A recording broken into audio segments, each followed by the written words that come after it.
네, 반갑습니다. 연대기로 보는 신약 서신서 제7강 사도 바울의 마지막 전도 여행에서 만나뵙게 된 김영기 목사입니다. 어떻게 이 강의를 따라오시면서 재미있으신가요? 예, 재미뿐만 아니라 깨달음과 감동이 있으실 것이라 생각이 됩니다. 연대기로 이렇게 서신서들을 그 배경에 따라 우리가 살펴보니까 너무너무 이해가 잘 되지 않습니까? 저는 어찌 보면 이렇게 서신서들을 보지 않으면 이 서신서가 기록된 원 목적들을 온전히 이해하기는 어려울 거다. 뭐 그렇게 저는 보고 있어요. 왜냐면 제가 이렇게 정리하고 나서 서신서들을 읽는 것과 그 전에 이런 것들을 잘 모르고 읽었을 때와 전혀 다른 해석과 생각들을 하게 되는 거죠. 그래서 이렇게 연대기록, 구약도 그렇고요, 신약도 그렇고 이렇게 읽어가는 과정이 너무너무 중요한 것 같다. 그런 생각을 다시 한번 해봅니다. 이 강의를 접하게 되신 여러분들도 큰 복을 받았다. 뭐 저는 그렇게 자부하고 있습니다. 자, 지난 강의에 보면 바울이 어디에 갔습니까? 우여곡절 끝에 로마에 갔죠. 이 로마 이 강금이라고 하니까 좀 그러네요. 가택연금. 네. 이 미결수 상태에서 이 가택연금을 당한 이 시점에 4편의 서신서를 썼는데 기억이 나십니까? 네. 골문, 에필. 네. 이 4권의 서신서를 썼죠. 그리고 풀려난 것 같네요. 죄가 없으니까요. 뭐 큰 죄가 뭐가 있습니까? 바른 말을 했죠. 그래서 풀려나고 난 다음에 또 어떤 행보를 보이는지는 사실은 사도행전 가운데는 나와 있지 않습니다. 그래서 우리가 쓰여진 서신서들을 통해서 재구성해 볼 수는 있는 거죠. 그래서 자, 오늘 역사를 보시면 제4차 전도 여행이라고 하는 이 시점에 로마 감옥에서 풀려나온 시점입니다. 로마 가택연금 상태에서 풀려나왔을 때 디모데전서, 디도서를 썼던 것을 볼 수 있어요. 그리고 나서 다시 로마 감옥에 갇히게 됐을 때 디모데 후서를 쓰게 됩니다. 그래서 오늘은 이 시점, 로마 가택연금에서 풀려나서 어떤 행보를 보이면서 서신서를 썼는데 보니까 디모데한테 쓰고 디도한테 썼네요. 그런 거 보니까 약간 개인적인 마음도 담긴 서신인 것 같다. 그런 생각을 해보네요. 대부분은 교회에 썼는데 이번에는 사람한테 썼잖아요. 자, 그래서 이 도표를 보시면 딤전, 디도서, 디모데 후서, 그리고 가슴이 아프지만 바울이 순교한 것 같습니다. 그 시점까지 우리 한번 들어가 보시죠. 기대가 되시죠? 좀 길어질 수 있을 것 같은데 식사도 든든히 하시고 강의를 따라 하시면 좋겠습니다. 시작합니다. 자, 우리 행보를 복습 한번 해보겠습니다. 우리 예루살렘, 우리 지난번에 로마행 잘 보셨죠? 예루살렘에 3차 전도행 마치고 들어와서 유대인들이 뭐 잡아 죽이려고 했죠. 그리고 뭐 하나님의 은혜로 가이사랴 감옥에서 또 2년간 있게 됩니다. 로마로 갈 길이 작정이 되죠. 예, 가이사에게 보아야 하리라. 내가 가이사에게 재판받겠다. 자, 그래서 우여곡절 끝에 네, 멜리데로 갔다가 또 피난했다가 멜리데로 갔다가 자, 로마로 갔죠. 그래서 2년 동안에 뭐 소위 옥중서신, 로마에서 쓴 서신이라 해서 로마 서신이라고 부를 수도 있겠네요. 그래서 3편의 편지를 함께 가죠. 에베소, 골로새, 빌레몬. 이 3가지 서신은 두기고의 손에 이 3가지 서신 들려서 그 당시 소아시아, 에베소, 골로새, 빌레몬, 라오디게아 이 지역에 회람 문서로 교회들마다 돌려보면서 이 교회론, 또 기독론, 그리스도론 뭐 이런 것들을 이 교리들을 배워가며 읽으며 그렇게 공부했던 것 같습니다. 라오디게아에 보낸 편지도 있는데 지금 전경에 사라진 것 같죠? 그래서 전경에는 없습니다. 그리고 빌립보 디모데한테는 또 따로 보냈죠. 유오디아 순독이에요. 좀 우리 그리스도를 본받아서 서로 받아주고 이해해주고 우리 합력해서 일을 해보자. 뭐 그런 서신을 썼습니다. 2년의 이 로마 연금 가운데 바울이 깨달은 게 있었습니다. 지난 강의 때 잠깐 설명드렸는데, 다시 한번 좀 구체적으로 설명을 해드리면, 세계관이 바뀌었습니다. 무슨 얘기냐면, 여러분, 로마로 가려고 했던 이유가 뭐죠? 우리 로마에서 바울이 썼던 그 내용을 보면, 내가 로마로 갈 거다. 어떤 식으로든. 그럼 로마 교회가 나를 좀 후원해서 어디로 보내달라고 했습니까? 예, 서바나, 스페인. 내가 스페인에 가서 미전도 종족 선교를 끝내고 주님의 재림을 보리라. 뭐 그런 계획이 있었던 것이 확실해 보입니다. 그런데 바울이 여행을 더 해보고 많은 사람들을 만나고 또 주님의 계시도 있었겠죠. 그러면서 야, 내가 스페인으로 가는 것이 하나님의 뜻이 아닐 수 있겠다. 그런 생각의 변화가 있었던 것 같습니다. 특별히 로마 감금 2년 동안요. 스페인이 땅끝이 아니로구나. 내가 생각하는 것보다 이 세계는 훨씬 더 클지도 모르겠다. 그런 생각을 했다라는 거죠. 두 번째로는 그런 의미에서는 이 세계가 이렇게 크다면 주님의 재림도 그렇게 임박한 것이 아니다. 그런 생각의 변화가 있었다는 거예요. 분명히 2차 전도여행까지만 해도 바울의 마음 가운데 분명히 있었던 것 같습니다. 주님의 재림이 적어도 나의 생전에 올 수 있다. 내가 어떻게든 이 복음을 빨리 전해서 그런 마음이 있었다는 것이죠. 근데 그렇지 않다는 것을 깨닫게 된 겁니다. 맞지 않습니까? 지금 바울 생애 이후 2000년이 지난 저와 여러분이 지금 이 대한민국에 태어날 때까지 예수님 안 오셨잖아요. 또 제가 믿기로는 성경을 살펴본 결론으로는 예수님의 재림이 아직도 많이 남았습니다. 그런 것들은 요한계시록에서 다시 설명드리고요. 자, 세 번째로는 교회의 비밀이에요. 바울이 행보를 보시면 교회를 초창기에는 빨리빨리 세우고 사람을 세우는 일에 그렇게 마음 두지 않고 그냥 교회가 세워지면 바로 떠나버렸잖아요. 짧게. 특히 1차 전도에 보시면 그냥 후딱후딱 떠나버립니다. 복음 전하고. 그러니까 이 교회에 대해서 그닥 중요하긴 했지만 그렇게 이제 교회론의 정립이 확실히 안 돼 있었는데 지나 보니까 이 교회가 중요하구나. 왜냐면 예수님의 재림이 늦어진다고 했을 때 예수님이 오시기까지 주의 몸된 교회가 어떻게 건강하게 서 있어야 되는지, 그리고 이 교회라는 것이 얼마나 중요한 것인지를 다시금 이 바울 마음 가운데 새기면서, 여러분, 그래서 예정론에 기초한 교회론 에베소서를 쓴 것 아닙니까? 그리고 그 교회의 머리는 예수 그리스도, 그 그리스도론을 골로새서에 담았죠. 자, 그런 성경 간의 교회론의 변화가 있었다. 자, 그러면 주의 몸된 교회가 주님 오실 때까지 오는 여러 세대에 걸쳐 건강하게 서 있어야 된다면, 자, 이 교회는 내가 이렇게 짧게 세우고 이동하고 그런 성질의 공동체가 아니다.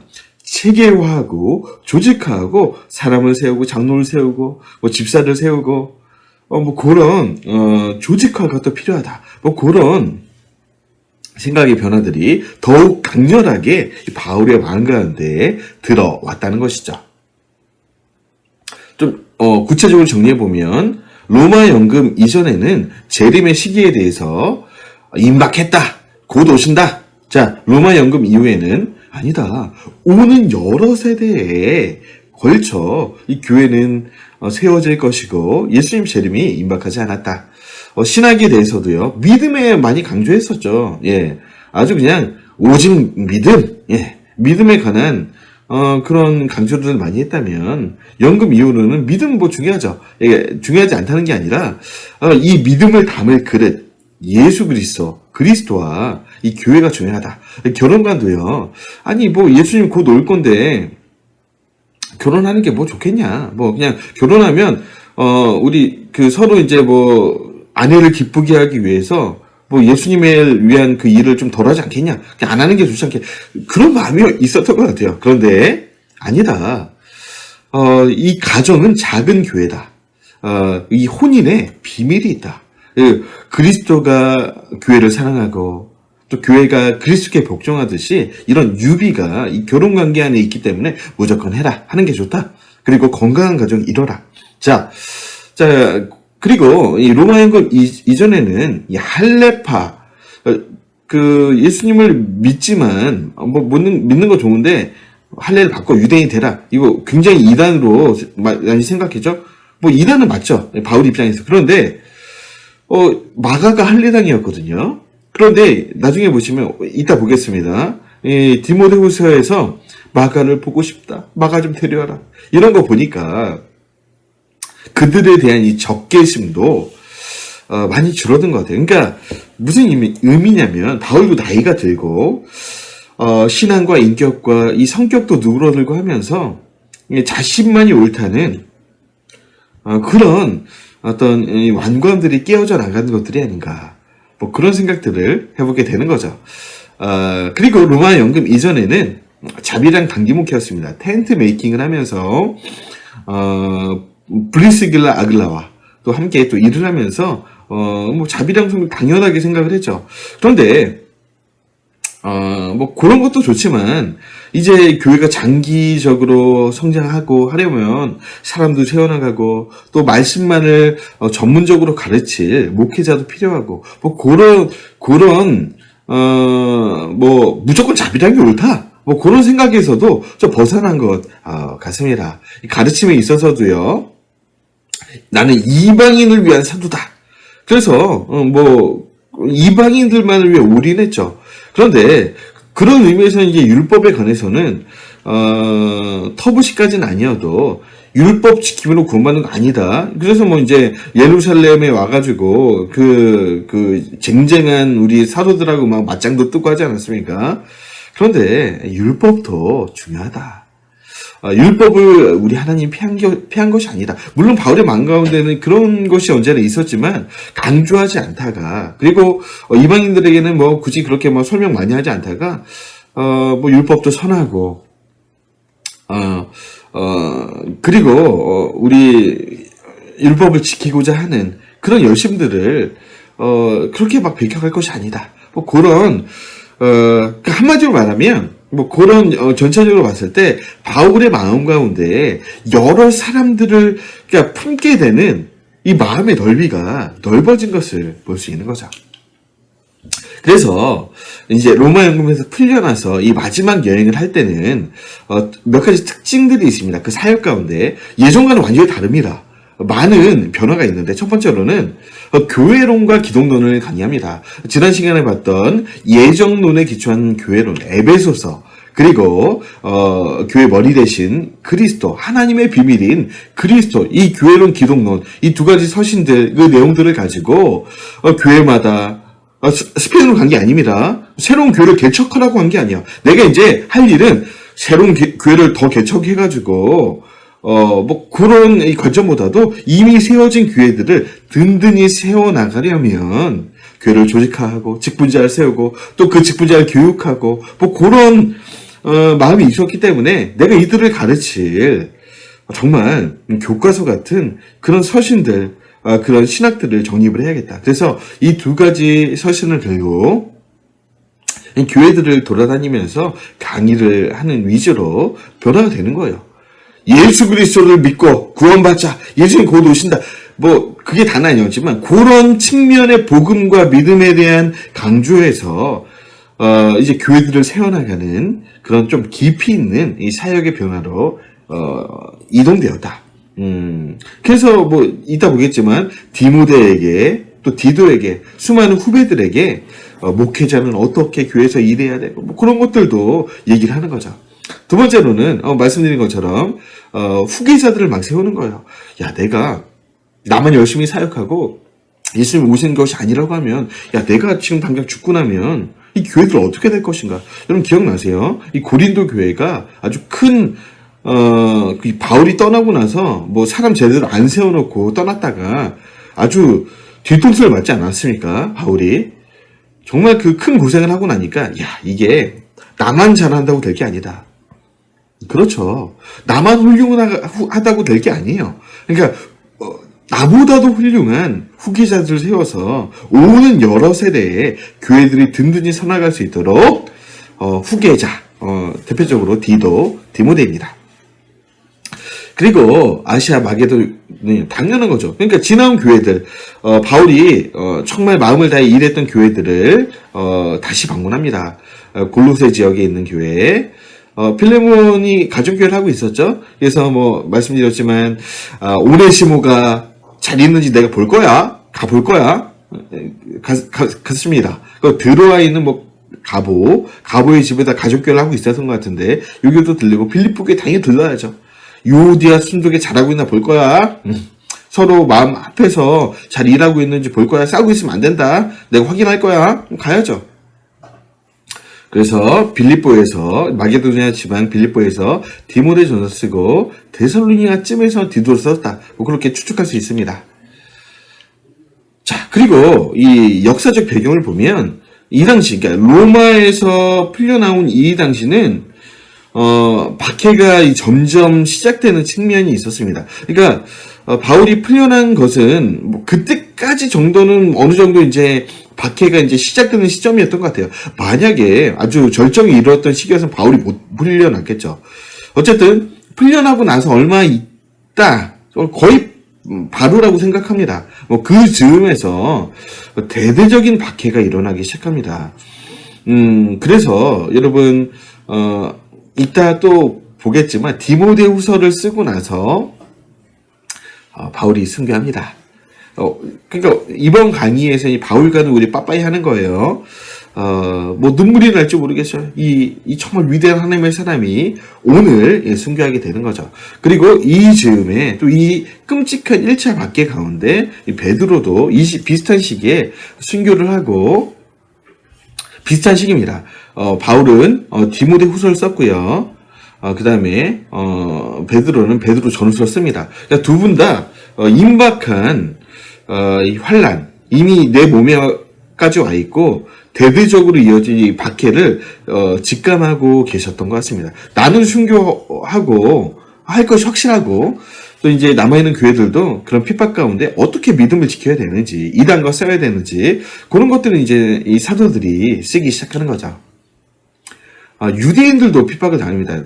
다시 말해서 예루살렘에 있는 유대인들, 특별히 거기는 뭐 지금 예수님 안 오시면 큰일 나거든요. 왜냐면 자기 자산을 다 팔아버렸어. 그렇기 때문에 하루하루 버티기가, 먹고 살기가 정말 힘들어지는 이 와중에 예루살렘 교회도 지금 큰일 났어요. 바울이 전달해준 연보도 거의 다 나가고 남은 돈이 없고, 야, 예수는 무슨 놈의 예수냐? 때려치자. 유대교로 돌아가서 우리 직장 잡고 그렇게 일하자. 뭐 유대교인들로 막 핍박이 아니라 이렇게 살살 회유했겠죠. 야, 먹고 살게 해줄게. 돌아와라. 나사렛 이단 예수, 야, 너희들 지켜주지도 못하고 온다며 오지도 않잖아. 이러면서 회유했겠죠. 바로 그 즈음에, 그러니까 바울이 디모데후서를 쓸 즈음, 그 즈음에 히브리서도 썼다고 생각이 되고요. 쓰다가 뭐 히브리서 할 때 설명드리겠지만, 쓰다가 뭐 미완성의 어떤 상태에서 바울이 순교한 것 같습니다. 그래서 누가가 그 뒤를 이어서 써서 완성한 후에 누가를 통해 예루살렘에 있는 히브리 교인들에게 전달된 것이 아닌가, 뭐 그 정도로 이해해도 좋지 않을까. 뭐 정답은 아닙니다. 자, 그리고 영지주의, 이 그노시스파, 뭐 말을 많이 들어보셨죠? 영적인 지식만을 추구하는, 그러니까 영적인 비밀을 추구하는 결사단체, 뭐 오늘날의 프리메이슨 같은 거죠. 뭐 그런 사람들이 아주 이 교회들을 유린하고 있었습니다. 헬라 그리스 문화 에서 시작된 이 영지주의, 그리스 헬라 철학의 그 중점을 둔 그런 이 영지주의들이 아주 지금 그 바울이 세우는 교회들의 아주 그 신앙을 갈등시키면서 이 그리스도 교회의 이 복음과 혼합을 막 시도하는 겁니다. 그러면서 예수 그리스도의 육체로 오심을 부인하기도 하고, 육체는 악하고 영은 선하다, 이혼론으로 이 교회들 유린하니까 이 교회의 이 복음의 교리들이 무너지기 시작하는 겁니다. 자, 그래서 이 베드로 후서 유다서에 보면 이런 이단들에 관한 이 단호한 이 대처에 대해서 설명하고 있는 거죠. 바로 이 즈음에 다 일어난 일들입니다. 바울이 로마에서 풀려난 이 즈음에 갇혀서 사도들도 이랬고 바울도 이랬다. 이런 배경들이 있었다. 자, 그래서 좀 길었는데 다시 한번 쭉 설명하고 우리 지도를 보면서 좀 알아보도록 하겠습니다. 바울은 62년경입니다. 1차 로마 1차 감금에서 석방되자 곧 그레데로 옵니다. 그래서 지도를 이따 볼게요. 디도 일행을 그레데에 먼저 머물게 하고, 크레타 섬이죠. 그리고 일행은 나머지 일행들은 에베소에 오게 됩니다. 에베소서와 골로새서에 기록했던 심오한 교훈, 교회론과 기독론을 이 교회들마다 이제 가르치면서 이 디모데를 에베소 교회, 그 당시 가장 중요하다고 생각했던 이 에베소에 머물게 하고 골로새에 잠깐 들립니다. 그러니까 빌레몬 집에 들렸겠다 장원이 오네시모 잘 있냐? 윗지방으로 여행하면서 드로아에 옵니다. 드로아에 있던 하나님의 사람 가보의 집, 카포스의 집에 외투, 이 가죽으로 만들었겠지. 외투랑 무거운 짐들을 위탁하였고요. 한여름이었던 것 같아요. 더우니까. 예. 그 길로, 사무드락의 네아폴리를 거쳐서 빌립보에 도착했고요. 그 즈음에서 에베소에서 목회하는 디모데에게, 기록을 합니다. 디모데 전설을. 내가 이 에베소에 갈 수도 있다. 가고 싶다. 그런데 혹시 못 가게 되면, 직감을 했는지 모르겠어요. 다시 이제 에베소에 못 갈 것이다. 실제로 못 갔죠. 그래서 에베소에 가고 싶지만 못 가게 되면 네가 이제 에베소 교회를 책임져야 돼. 너 유약한 디모데, 너 그 상태로 있으면 안 된다. 그러니까 이 디모데 전설을 목회 서신이라고 하죠. 그 교회를 목회하는 목회자로서 어떻게 사람들을 세우고 장로를 세우고 집사를 세우고 또 목회자 자신 너는 어떻게 처신해야 되는지 그런 것도 씁니다. 그가 이르는 곳마다 교회론과 기독론을 심도 있게 교훈하면서 교회의 장로와 집사를 세워서 교회를 조직하는 사역을 계속했고요. 마침내 데살로니가에 와서 디도서를 또 씁니다. 그러니까 디모데한테 또 쓰고 글에 대해서 목회하는 디도에게도 내용은 비슷합니다. 목회자가 할 일은 똑같으니까요. 그래서 글에 돼 있는 장로들을 어떻게 세우고 또 교회를 어떻게 조직하고 또 목회자로서 어떻게 처신해야 되는지, 또 보니까 글에 된 사람들도 이제 술만 먹고 뭐 숨 쉬는 것 빼고는 다 거짓말이고 게으름뱅이고 막 이러니까 그런 사람들 어떻게 상대해야 되는지 뭐 그런 것들을 씁니다. 자, 지도를 볼까요? 또 지도를 봐야 이해가 됩니다. 자, 로마에서 풀려나와서 어디로 갑니까? 그레데라고 제가 말씀드렸죠. 크레타 섬에 디도 일행, 아볼로, 율법교사, 교법사 세나도 그 팀에 있었는데 디도 팀이라고 하죠. 이 디도 팀을 남겨둡니다. 그리고 에베소에 옵니다. 예. 중요한 교회. 이 에베소에 와서 교회론과 기독론 강의를 하고, 디모데야, 네가 여기 목회 좀 해라. 자, 그리고 골로새에 와서 또 똑같죠. 교회론과 기독론 강의하고 장로와 집사들을 세워갑니다. 히에라폴리스, 저 가봤는데 여러분 나중에 또 사진을 보면 설명드릴 기회가 있으면 좋겠네요. 아주 뭐 경관이 멋지죠. 예, 히에라폴리스로 들렸던 것 같고요. 드로아에 와서 이 드로아 기억나세요? 2차 전도 여행 때 여기서 이제 마게도니아에 있는 환상을 보잖아요. 그리고 오가면서 자주 들렸던 이 드로아. 또 여기도 교회가 아마 있었던 것 같은데 또 이 가보라는 사람의 집에 들러서 여름이었습니다. 그래서 무거운 짐들, 책들, 외투들을 맡기는 거죠. 그리고 빌립보에 와서 말씀드렸다시피 에베소의 목회는 디모데에게 목회 서신을 쓰고요. 데살로니가쯤 와서 디도한테 디도서를 보내서 기록합니다. 자, 그리고 아까 말씀드렸죠. 디모데한테 내가 에베소에 다시 갈 거야. 그런데 혹시 못 가면 큰일이니까, 맞죠? 내가 이제 너한테 남길 이 목회자의 자세에 대해서 써주겠다. 그런데 바울의 생각이 맞았어요. 못 가게 됩니다. 그리고 니고볼리라는 이 일루리곤 지방의 아주 유명한 도시입니다. 니코폴리스에 들러서 정말 대대적인 복음 집회를 준비하려고 했는데, 제가 말씀드렸죠. 이때는 아주 박해가 본격적으로 시작되는 시점에서 바울이 니고볼리에서 집회를 해 잡아와라. 이 로마 정부에 하달 명령이 내려온 거죠. 그래서 이때쯤 니고볼리에서 체포가 된 것 같습니다. 그래서 로마 감옥에 2차 투옥되는데, 여기는 마메틴 감옥이라고 이 가택연금이 아닙니다. 여기는 들어가면 나오지 못하는 사형수 감옥이에요. 바울 한번 놔줬더니 이게 지금 또 복음을 전하고 예수를 전해? 안 되겠다. 데리고 와라. 그래서 2차 감금이 마메틴 감옥이었고요. 여기서 이제 사형을 앞두고 순교를 앞두고 사도 바울의 마지막 편지 디모데 후서를 씁니다. 이제 디모데야, 내가 갈 줄 알았지 못 갔다. 그래서 지금 잡혀왔는데 보고 싶다. 디모데야. 보고 싶은 사람이 많아요. 그런 것 같죠. 죽음을 앞두고는 용서하고 싶은 사람도 생각이 나고 보고 싶은 사람도 있고, 이렇게 하니까 특별히 디모데가 너무 보고 싶은 거예요. 디모데야, 또 에베소 목회하느라 바쁘지, 오지 마라. 이게 아닙니다. 바울이 디모데 후서에 보면 와, 나 좀 와줘라. 보고 싶다. 얼굴 좀 보고 싶고 만져보고 싶고. 그래서 그런 바울의 인간적인 정말 이 면모가 많이 보입니다. 눈물이 나죠.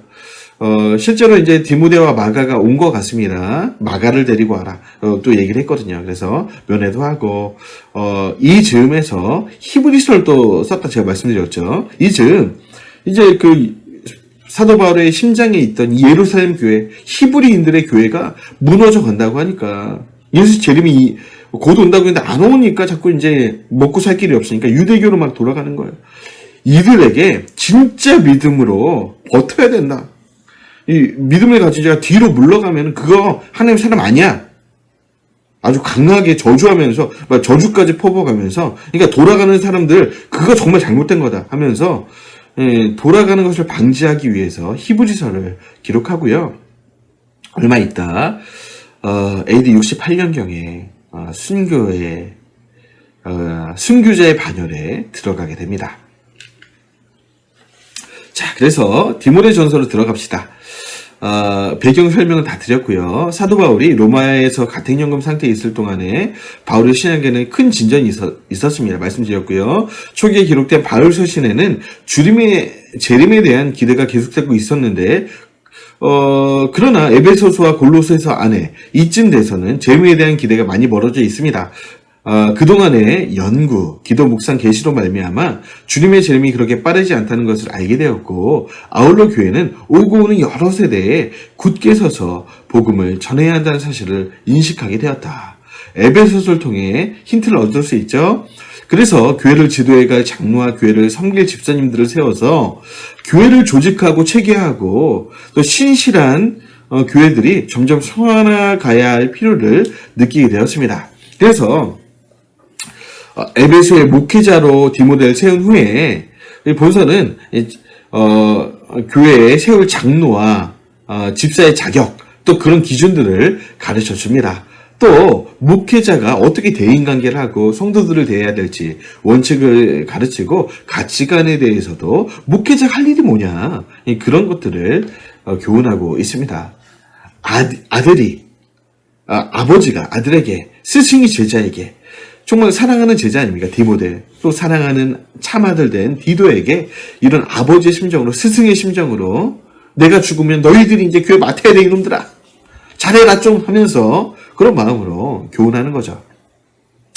목회자가 마땅히 해야 할 일, 해서는 안 될 일들. 여러분, 그것만 잘해도 목회를 성공하는 거죠. 그러려면 목회가 무엇인지, 목회자가 무엇인지, 장로는 무엇인지, 집사는 그런 정의부터 정확히 해야 됩니다. 그런 의미에서 디모데 전후서, 디도서는 이제 교회가 어떻게 직분자를 세우고 직분자가 할 일 뭔지를 우리가 배울 수 있는, 바울이 만약 이거 안 썼으면, 막 교회 개척하러 다녔으면 이 서신은 없는 거죠. 우리 지금 알 길이 없어요. 그런데 바울이 마음을 고쳐먹고 내가 지금 교회 개척할 때 아니다. 교회를 어떻게 잘 세워나가야 될지 가르쳐 줘야겠다. 그렇게 마음의 변화가 있으니까 이런 서신도 남겨지게 된 것이죠. 그래서 목회자로서 반드시 숙지해야 될 기본상식을 가르쳐서 젊은 목회자 디모데가 젊었다고 봅니다. 이 디모데가 아주 어린 나이에 부름을 받아서 바울의 픽업을 당해서 정말 아들처럼 그렇게 키웠던 것 같아요. 그러니까 아주 젊으니까 그 기스센 에베소 성도들이 야 디모데 너 몇 살이야? 막 이러면서 그럴 수도 있잖아요. 그러니까 멸시받지 않도록 일할 수 있도록 지도하고 있다. 자, 교회 안에 다른 교인이 들어오지 못하게 감독하는 일도 목회자가 감당해야 됩니다. 이단들과도 싸야 되고요. 이단들을 어떻게 처리할지도 여러분 이 목회자의 일입니다. 교회 리더의 직무이죠. 이런 것들도 바울이 가르쳐 줍니다. 무엇보다 중요한 것은 착한 양심을 가지고 주님의 피로 사신 하나님의 양무리들을 먹이고 가르치는 일. 이게 목회자가 할 가장 중요한 직무이죠. 이런 사명의 고취를 위해서도 바울이 서신을 씁니다. 자, 그러면 각설하고 디모데 전서를 통해서 바울에게 남긴 유언. 왜 유언이죠? 다시는 에베소에 못 갑니다. 그리고 이제 딱 한 번 마지막 마메틴 감옥에서 디모데를 만나게 되는 거죠. 그러니까 마지막 이 목회 서신이 바울의 마지막 서신들이기도 하고 유언과도 같은 그런 교회를 향한 말씀이기 때문이죠. 자, 디모데 목회자에게 어린 목회자에게 하는 유언 한번 들어볼까요? 다른 교훈 가르치지 마라. 교회 안에서 성경 말고 다른 거 얘기하지 마라. 오늘날 이 세계교회 한국교회 어떻습니까? 다른 거 많이 하죠? 예. 여러분 교회도 많이 합니까? 다른 거 하면 안 됩니다. 교회는 기록된 성경 66권을 바르게 가르치고 기록된 원목적대로 가르치고 다 가르치고 제가 지금 다 가르쳐 드리잖아요. 아니 어떤 교회는 다 가르치지 않아. 그냥 말씀 몇 구절 설교하고 끝내버립니다. 그건 하나님의 명령이 아니에요. 창세기부터 계시록까지 기록된 모든 성경을 바르고 정확하고 빠르고 원만하게 기록된 원목적대로 하나님의 그 심정으로 그렇게 가르쳐야죠. 자, 그리고 신화 끝없는 족보에 창념치 말라. 그리스 로마 신화, 헬라 철학, 수많은 그 신화들 그 당시에 특히 많았죠. 그리고 족보에 창념하는 사람들 많았던 것들. 그런 거 창념할 거 아니다, 교회는. 자, 청결한 마음과 선한 양심을 가지는 목회자가 되라. 당연하죠. 율법을 법 있게 쓰면 율법도 선한 것이다. 말씀드렸죠. 초창기에는 율법, 그거 우리 구원 못해. 버려까지는 아닌데 이방인 교회에서는 강조하지 않았습니다. 그런데 율법을 법 있게 쓰는 것, 그거 중요하다. 복과 생명을 주는 율법 아닙니까? 지키기만 하면 복이 되는 율법. 그러니까 이방인 교회 안에서도 구약 성경, 그 율법의 그 원리들, 그 내면에 있는 그 중요한 하나님의 율법을 주신 그 목적들, 율법의 의미들, 그리고 율법을 실제로 지키게 되면 복을 얻지 않습니까? 건강해지고 거룩해지고요. 그래서 그런 율법의 의미들을 가르쳐야 된다, 당연히. 여러분, 그 당시만 해도 여러분 신약 성경 없었습니다. 말씀을 가르친다고 했을 때는 구약이에요. 구약 율법입니다. 율법과 복음에 대해서 이제 균형 있게 율법이 복음을 방해하는 것이 아니고 복음도 율법을 방해하는 것이 아니고 두 가지 다가 하나님의 뜻이다. 이 안에서 우리가 살아가야 된다. 자, 참된 신앙과 착한 양심, 모든 사람을 위하여 기도와 간구와 도구와 감사를 하라. 자, 당연하죠. 모든 사람을 위해서 기도해야 되죠. 그런데 기도할 때 중요한 게 있어요. 하나님은 한 분이시며 중보도 한 분이다. 예수님의 이름으로 기도하는 겁니다. 그럴 때 우리가 표현을 조심해야 되는 게 예수님의 이름으로 기도한 이유는 예수님이 중보자시기 때문이죠. 우리의 기도를 책임질 수 있는 분이란 의미입니다. 그런데 우리가 야, 너 중보기도 해줄게. 우리가 그 사람 책임질 수 있습니까? 우리가 기도했는데 하나님이 들어주지 않을 수도 있잖아요. 그러니까 사실 중보기도라고 하면 안 되고 그냥 널 위해 기도해줄게. 혹은 뭐 도구해줄게. 뭐 그 정도가 좋지. 중보라는 단어는 여러분 천주교에서는 중보자가 한 명이 있는 게 아닌 것 같죠? 마리아도 뭐 중보라고 얘기하고 있지 않습니까? 그러니까 되게 위험한 문제입니다. 그러니까 우리의 유일한 중보자는 예수 그리스도죠. 그러니까 중보기도라는 단어도 좀 조심해야 된다. 근검절약하고 선행으로 자기를 단장하라. 당연하죠. 예, 목회자가 뭐 페라리 타고 다니고 이러면 되겠습니까? 뭐 어떤 사람들은 야, 뭐 목회자 그거 못할 거 뭐 있냐? 하지 말라고 하잖아요. 예, 근검절약하라고. 예, 선행으로 자기를 단장하라. 당연하죠. 여자가 가르치는 건 허락할 수 없다. 이 부분 좀 논쟁이 될 부분인데 그 당시에는 여자가 가르치는 거 금했습니다. 오늘날은 괜찮냐? 오늘날은 괜찮을 수 있죠. 뭐 선생님도 여자가 많고요. 여자들의 그 사회적 지위도 그 당시보다 확실히 많이 좋아졌죠. 그리고 그럴 수는 있는데 오늘날 교회에서도 여자가 목사가 되고 장로가 되고 그렇게 리더 위치에 있는 게 많으냐? 제가 뭐 그렇게 하지 마십시오 하면 뭐 돌맞겠죠.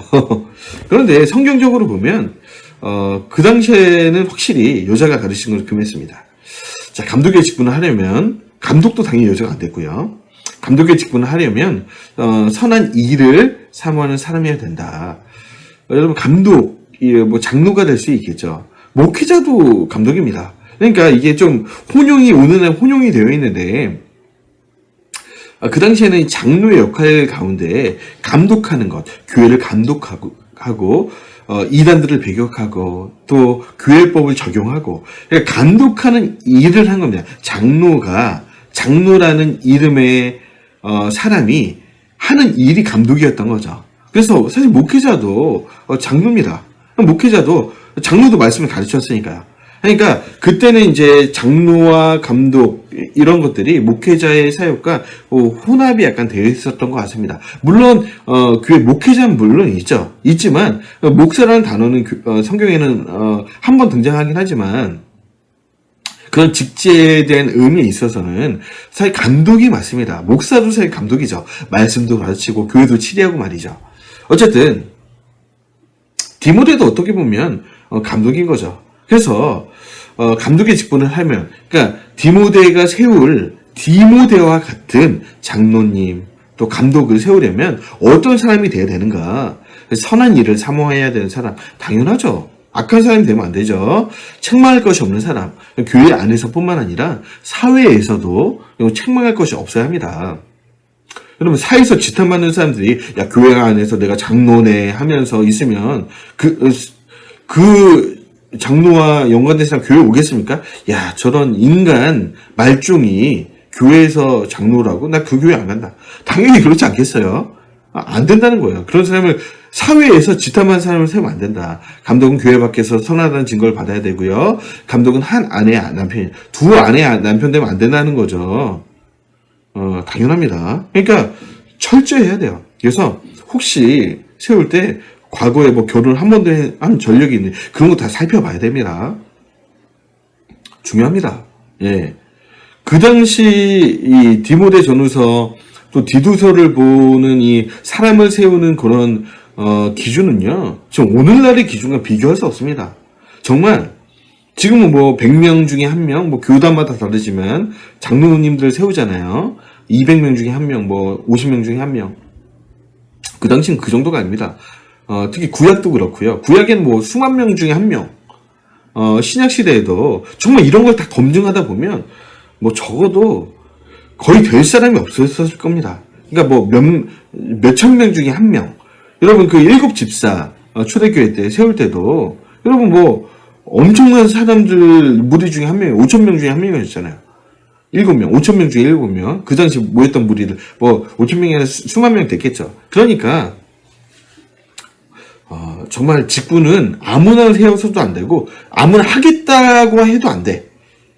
나도 야 내가 목사 될 사람인가? 난 안 될 거. 그러니까 하지 말아야 됩니다. 나 장로 해도 되는 사람. 내가 지금 봤을 때 자격이 없으면 하지 말아야 돼. 그러니까 되면은 돼도 문제입니다. 본인도 힘들고 교회도 힘들고. 그러니까 이런 기준들을 한번 봐야 된다는 거죠. 한 아내의 남편이어야 됩니다. 성적으로 또 그런 가정들을 잘 다스리는 사람 계속 나오는데요. 절제하고 근심하며 아담해야 되고요. 나그네를 대접하는 그런 착한 마음. 나그네를 대접하려면 집안이 너무 가난하면 안 되겠죠. 그러니까 여러분 장로가 되려고 하면 사회적으로 너무 가난해도 안 됩니다. 제가 이렇게 말씀드리면 야 가난하면 장로도 하지 말라는 얘기냐? 왜냐면 덕이 안 돼. 나그네를 대접하고 누가 교회에 왔을 때 우리 집에 좀 오십시오. 뭐 순회 전도자가 와도 교회를 그렇게 지탱하면서 할 수 있으려면 사회적으로 열심히 일을 하고, 그러니까 말씀드렸잖아요. 사회에서도 교회 밖에서도 선하다는 증거를 받고 저분은 정말 사업체를 운영하면서 종업원들에게 인정을 받는 정말 멋진 사장님, 이 정도는 돼야 된다는 거죠. 맞습니까? 그러니까 여러분 보세요. 내가 장로가 되겠다. 목사가 되겠다. 집사, 이따 집사도 하는데 집사도 아무나 되면 안 됩니다. 그러려면 자기 자신을 정말 공정하게 판단해 볼 필요가 있다. 감독은 가르치기를 잘하는 사람. 감독도 가르친다고 하잖아요. 장로인데 가르치기를 잘 못해. 그럼 하면 안 됩니다. 그러니까 그런 것도 한번 다 봐야 된다는 거죠. 누군가를 권면하고 교육하고 또 때로는 위로도 하고 삶을 세워나가려고 하는데 가르침이 안 된다면 쉽지 않다는 거죠. 술을 즐기지 않고 구타하지 않는 사람 당연하죠. 예배 마치고 술 한잔 깍 하고 나서 뭐 이제 그 술집에서 이제 깽판 벌이고 그런 사람 되면 안 되겠죠. 근데 그런 사람이 여러분 한국 교회 안에 있습니까 없습니까? 있죠. 그러니까 문제가 되는 겁니다. 그러니까 얼마나 중요한 것인지 사람을 세우는 것이. 관용한 사람, 다투지 않고 돈을 사랑하지 않는 사람, 그렇죠. 관용하고 뭐 사람들만 만나면 싸우려고 하는 사람 절대 안 됩니다. 그리고 자기만 옳대. 자기 막 그러면 고집 부리는 사람 안 됩니다. 돈을 너무 사랑하는 사람도 안 돼요. 돈이 너무 없어도 안 되고. 그러니까 어렵죠. 굉장히 어렵습니다. 어려운 일이에요. 돈이 너무 없어도 안 되고 돈이 좀 있어야 되는데 돈도 사랑하면 안 돼. 그러니까 돈을 쓸 줄 아는 사람이어야 된다는 거죠. 어렵습니다. 그러니까 여러분 이 강의를 듣는 여러분 중에 함부로 직분을 맡지 마시기 바랍니다. 목사도 함부로 되지 마세요. 예. 제가 지금 하고 있는 창세기부터 계속까지 나는 준비되고 가르치겠다. 이럴 각오 없으면 안 하는 게 낫습니다. 당연히 하지 말아야 되고. 자기 집을 잘 다스리고 자녀들도 단정해야 돼. 자기만 괜찮으면 안 됩니다. 부인도 괜찮아야 되고요. 자녀들은 더 괜찮아야 돼요. 자녀들도 야, 또 아빠가 장로님인데 정말 너 정말 착하고 진짜 하나님 사람이다. 이런 얘기를 들어야 됩니다. 장로님은 괜찮은데 아들들은 망난이다. 안 됩니다. 안 된다고 하잖아요, 지금. 예. 그러니까 가정조차 합당해야 돼. 그리고 새로 입교한 사람도 안 됩니다. 뭐 신앙생활 한 지 1년 됐다. 절대 안 됩니다. 그러니까 어떤 교회들은 야, 우리 교회 일꾼도 없는데 이분 교회 온 지 얼마나 됐어? 세례받고 뭐 6개월 지났으면 안 됩니다. 절대 세우면 안 돼요. 예. 교만의 영이 들어옵니다. 그러면은 그러니까 어느 정도 교회 생활하면서 사회생활하면서 깨지고 낮아지고 또 하나님께 그런 어떤 시험을 이기는 그런 훈련도 해보고 그런 거 없이 덜컥 직분을 맡는다. 고양이에게 생선을 맡기는 거죠. 이 코끼리가 어디에 들어가는 겁니까? 루브르 박물관에 들어가는 거예요. 코끼리가. 그럼 어떻게 됩니까? 루브르 박물관 아작나죠. 그런 일을 절대 하지 마라. 집사들도 단정한 사람. 일구이연하지 않고 술에 임박이죠. 그런 게 어떤 집사님 막 말을 옮기고 다녀. 말이 많아서 뒷담화 하고 다니고 하지 말라는 거예요. 일구이연. 입은 하나인데 이 사람한테 이 얘기하고 저 사람한테 저 사람 말이 많고 하지 말라는 겁니다. 그래서 오늘날 죄송합니다. 집사님들 중에 이런 사람 많죠? 나 오늘도 만났는데요. 하지 말라는 거예요. 세우지 마. 서리 집사 세우지 마라. 그러니까 그런 사람 사회에서도 좀 그럴 것 아닙니까? 그러면 야, 나 집사다. 근데 우리 교회 좀 그래. 이러면서 막 일구이연을 하고 다녀. 세상 사람들에게도. 그러면 그냥 아작 나는 거죠. 교회는. 더러운 이익을 탐하지 않는 사람, 더러운 이익 탐하다가 망가진 교회 많죠? 여러분 주변에도 있죠? 왜 그래요? 이런 사람들 집사를 세웠으니까. 그러니까, 한 목회자가 한 사람을 오래 지켜봐야 됩니다. 저 사람이 오래 지켜보니까 진짜 이 직분을 맡을만 하다. 그래도, 이따 보시면 알겠지만, 그래도 한 번 더 시험해야 돼. 교육도 하고 시험도 보고. 근데 요즘 시험도 없고 그냥 뭐 헌금 좀 하고 새벽기도 나오고 하면 아이고 집사님 안 된다는 거예요. 선한 양심에 믿음의 비밀을 가진 사람. 여러분 대화를 해보면 바로 합니다. 이 사람 진짜 믿음이 있는 사람이 없는 사람이지 예수 그리스도와의 만남이 있는 사람인지 말씀을 읽을 때 말씀에 대한 이해가 있는 사람인지 여러분 그거 대화를 몇 번 해보면 알거든요. 대화도 안 해보고 여러분 세워나가니까 문제가 되는 거죠. 아따 많죠. 저도 지금 힘들어 얘기하면서도 하지만 배워야 됩니다. 그래야 이 강의를 듣는 여러분들 중에 내가 이런 직분을 받아도 될 사람인지 아닌지를 판단해 보시기도 하고 목사인 저도 이걸 보면서 저 자신을 다시 한번 생각해 보는 거죠. 이런 사람일지라도 여러분 말씀드렸죠. 상당 기간 동안 시험해 봐야 됩니다. 교회 안에서 지켜보고 한번 어떤 일이 닥쳤을 때 어떻게 판단하고 생각하고 일을 하는지 봐야 돼요. 그리고 나서 세워야지. 그 사람 몇 번 교회 와서 예배 잘 드리는 거 보니까 괜찮을 것 같다. 세웠다가는 진짜 코끼리가 루브르 박물관에 들어가는 겁니다. 아작나는 거예요.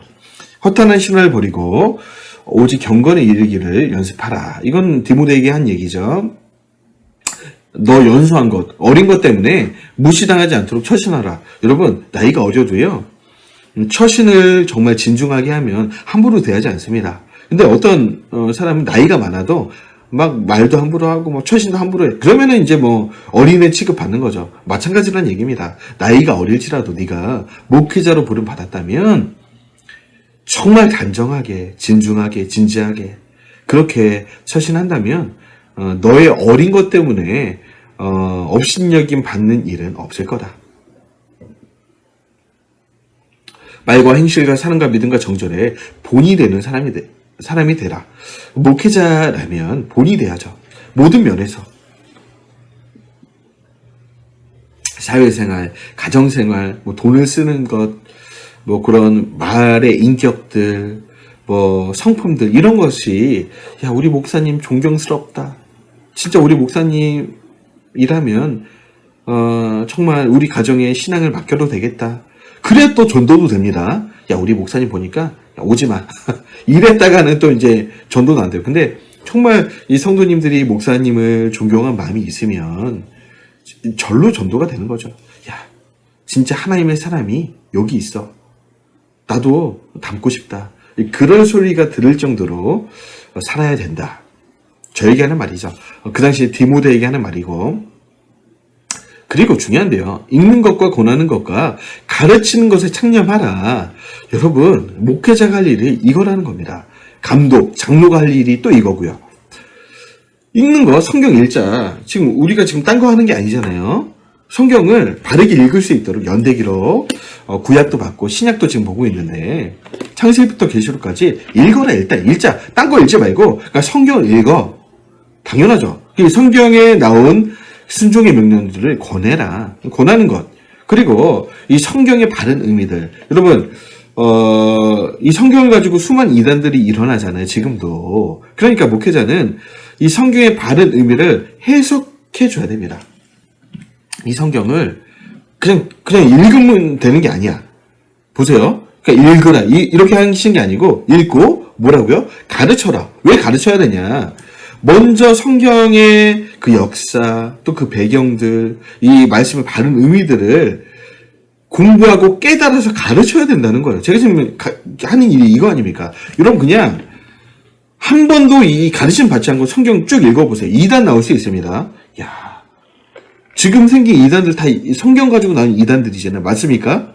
신천지, 뭐 부천지, 뭐 하나님의 교회, 여호와의 증인, 뭐 몰몬교, 뭐 수도 없이 많은 이단들이 우리 똑같은 있는 이 성경 읽다가 이단이 나온 거예요. 그러니까 그렇게 이단이 되지 않기 위해서 바른 성경의 진리들을 바르게 해석해서 가르쳐주는 것이 목회자다. 제가 여러분에게 하는 일이 이것입니다. 이 디모데 전후서, 디도서의 배경이 뭐고, 이때 바울이 쓴 그 의미가 뭐고, 이 말씀 구절의 정확한 의미는 무엇인지를 때로는 원어를 통해서 또 그 배경들 문맥을 통해서 바르게 해석해 드리는 것이 목회자의 사명이라는 겁니다. 저는 이 일을 하면서 너무 즐겁고 행복합니다. 제가 목회자로서 진짜 할 일을 하고 있다. 그런 믿음이 듭니다. 그리고 저는 이 일을 할 겁니다. 그래서 어린 나이에 비교적 이른 나이 신학교에 가고 또 목회자가 되었죠. 자, 전심전력하여 너의 진보를 모든 사람에게 나타내라. 여러분 어떠세요? 제가 유튜브에 지금 올리기 시작한 게 2, 3년 된 것 같은데 강의를 지속할수록 좀 업그레이드 되고 있습니까? 저는 제 자신이 업그레이드 되고 있는 것 같아요. 제가 준비하면서 제가 듣기만 했을 때는 이해 안 됐던 것들이 제가 이렇게 준비해서 가르치다 보니까 가르치는 제가 먼저 공부하게 되고 좀 더 먼저 이해하게 되고 그렇게 되는 것 같아요. 그러니까 이 일을 여러분도 한번 진보하고 싶으시면 가르쳐 보세요. 그러면요 가르치기 전보다 최소입니다. 최소 10배는 성장합니다. 제가 최소라고 말씀드렸습니다. 그러니까 여러분 영어를 잘하고 싶으면 어떻게 하면 돼요? 영어를 가르쳐 보면 됩니다. 그러면 영어의 도사가 될 거예요. 수학 잘하고 싶으세요? 그럼 어떻게 해야 돼요? 가르쳐 보면 됩니다. 그러면은 내가 가진 능력에 시너지가 일어나기 시작합니다. 저도 이 말씀을 가르쳐 보니까 처음에는 부족한 게 있죠. 그런데 가르치기 위해서는 공부해야죠. 내가 먼저 알아야죠. 하니까 더 열심히 하게 되고 더 이해하게 되고 기도하게 되고 그러니까 무조건 가르쳐 보세요. 그러면 성장하시게 될 겁니다. 늙은이를 꾸짖지 말고 아비에게 하듯 하라. 여러분 중요한 건데 디모데가 연소했잖아요. 나이가 어렸잖아요. 그러니까 나이가 많은 교인들이 언제나 있지 않습니까? 그럴 때 여러분 집사님들 마찬가지고 교회 성도님들도 마찬가지예요. 늙은이는 꾸짖는 게 아닙니다. 여러분 어떠세요? 여러분 누가 나 지적하면 기분 안 좋죠?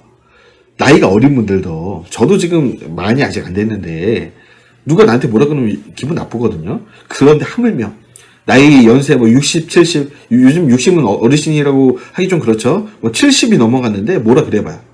아이고 나 70이다 이놈아. 그럴 거 아닙니까? 그러니까 꾸짖지 않는 거예요. 꾸짖는다고 변화될 것도 아니고 그냥 아버지 얘기하듯이 하라는 겁니다. 절대 꾸짖지 마라.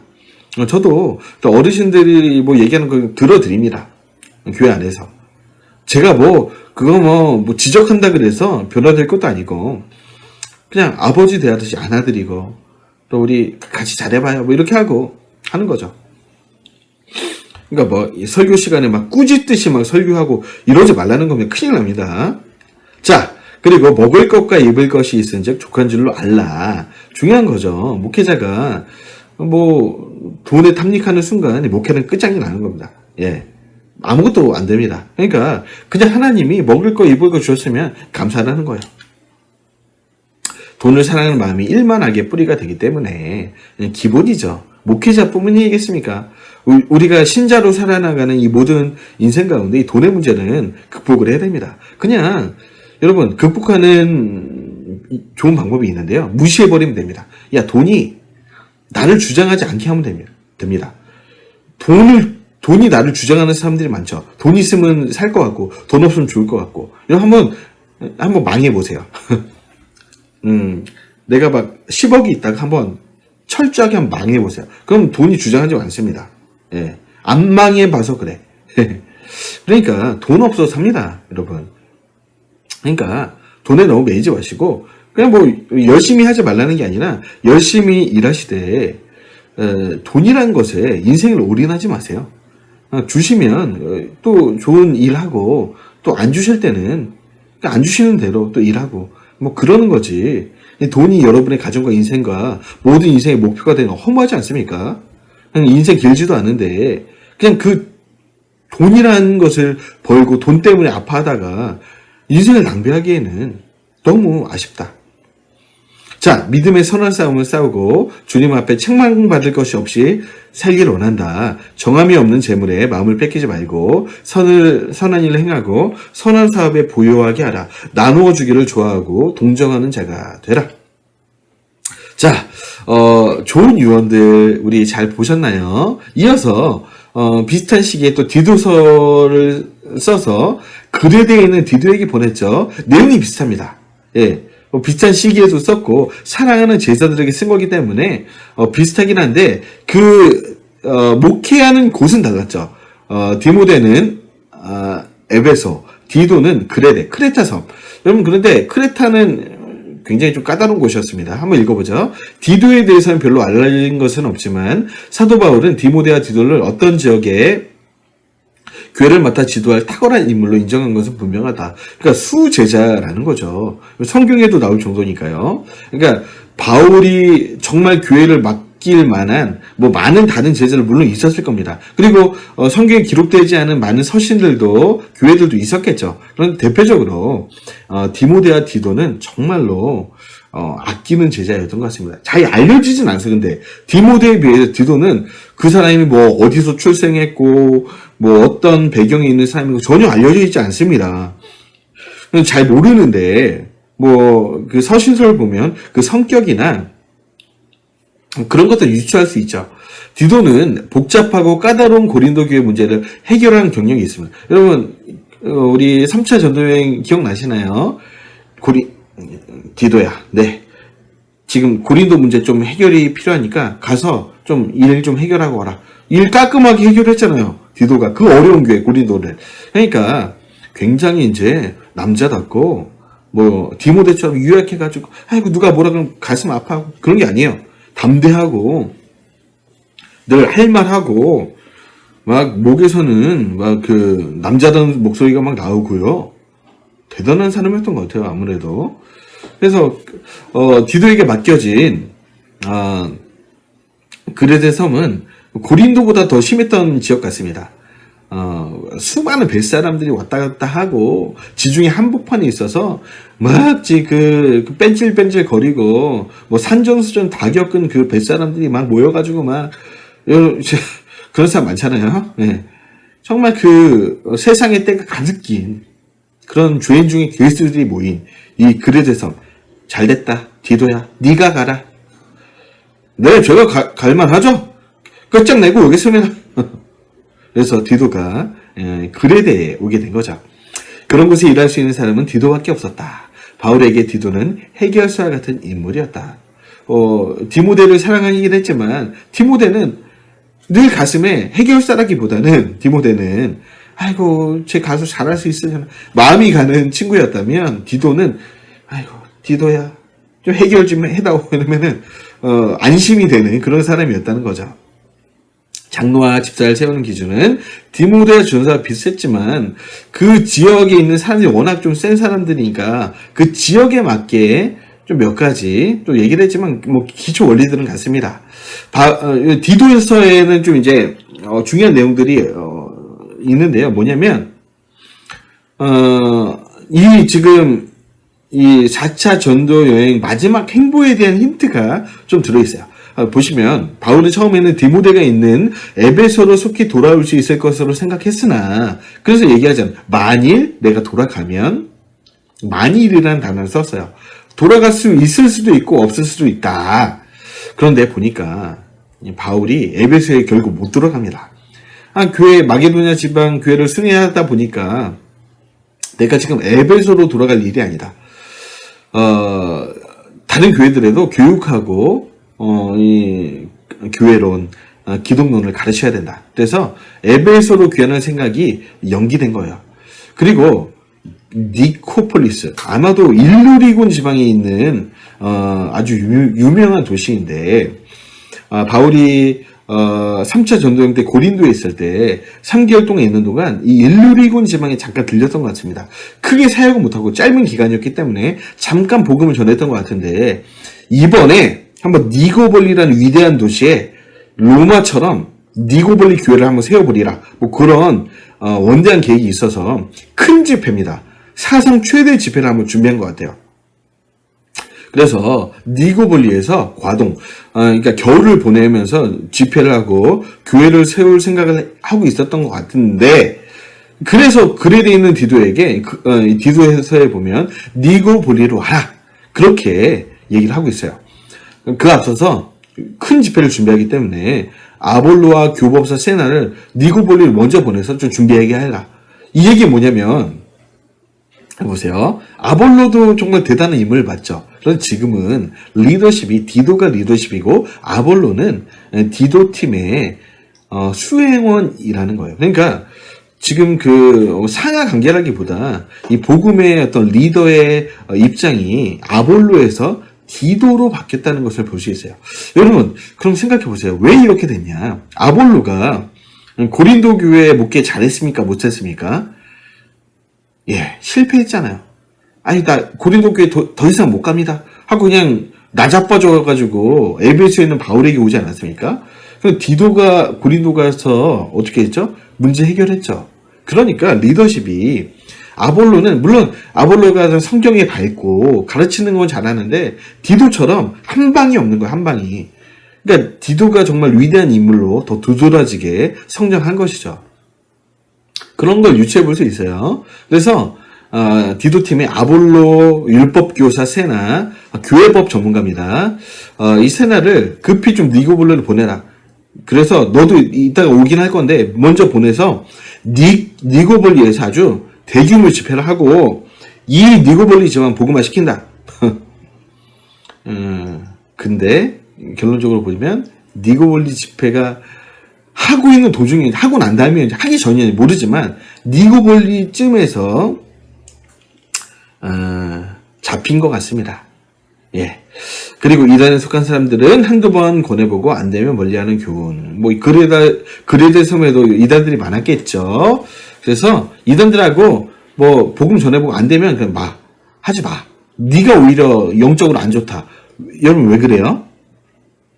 이단들하고 만나보셨나요? 이단들은 영이 좀 다릅니다.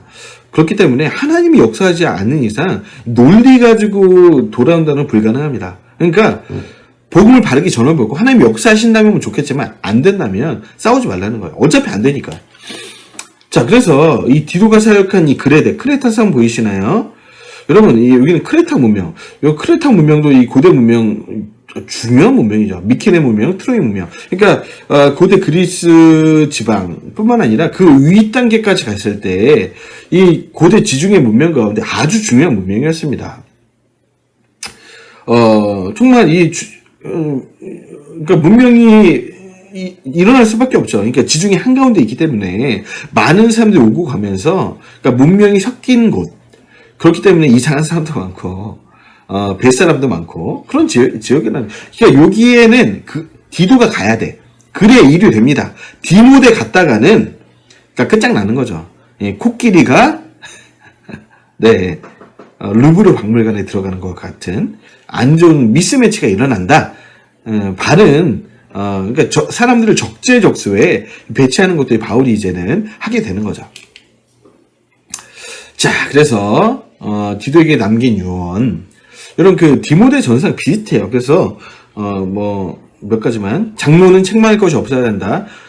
그런 사람 세워라. 한 아내의 남편, 방탕하거나 불순종한 자녀 없어, 얘기 드렸고요. 하나님 청지기로서 책망할 것 없어야 되고요. 제 고집대로 하지 않는 자. 말씀드렸는데, 고집 많은 사람 안 됩니다.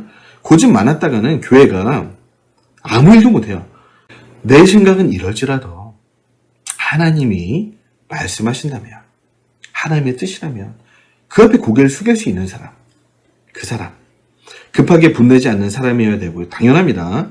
화를 낸다. 그럼 관계는 아작나는 거예요. 그러니까 화를 한번 내면 그 관계 회복은 굉장히 힘듭니다. 그러니까 화가 나도 참을 수 있는, 참을 인자가 가슴에 새겨진 사람, 술을 즐기지 않고 구타하지 않는 사람 말씀드렸고요. 더러운 이익 탐하면 안 되고요. 나그네 잘 대접해야 되고요. 근신하고 의로운 사람, 거룩한 말씀을 실천하는 사람, 거슬러 말하는 자를 책망할 수 있는 인격자. 책망하려면 자신이 바르게 살아야죠. 그냥 누군가를 책망하는 거죠.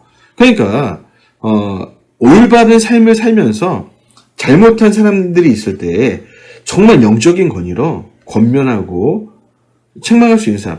그 사람이 거룩하지 않은데 어떻게 책망을 합니까? 그죠?